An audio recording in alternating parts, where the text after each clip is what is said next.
Hi guys!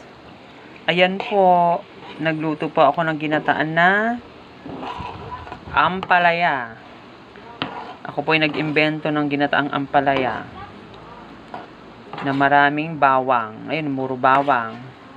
Nilagyan ko po ng paminta. Siyempre, may konting asin.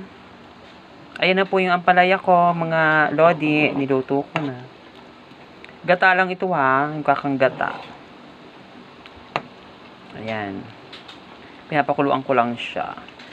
Ayan. Pag lumapot na, okay na. Ayoko naman pong masyadong maluto yung ampalaya.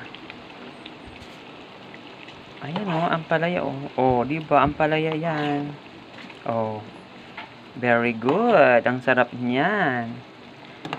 Guys, nakakain na ba kayo ng ginataang ampalaya?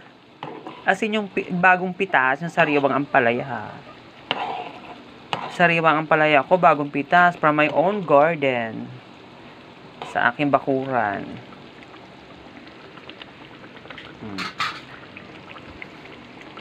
One more minute and it's all done. Wow, ang bango. Napakabango. Sobrang bango.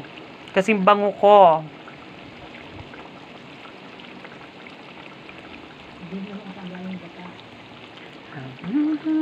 Bango ng ginataang ampalaya. Sarap. Salamat po sa aking sponsor sa gata, si Laida Gupela, ang aking friend.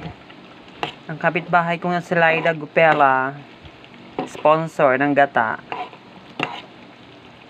Yan guys, malapit na po ito. Ang lapot na po ng sabaw. Malapit na pong maging ano. Ayan na siya.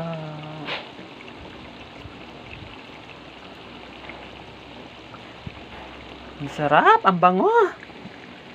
Ang bango ng gata.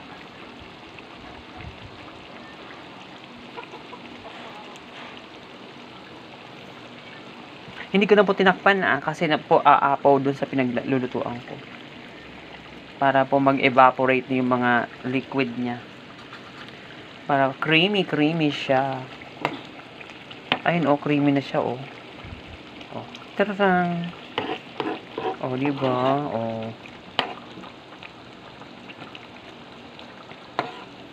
Oh. Saglit na lang po.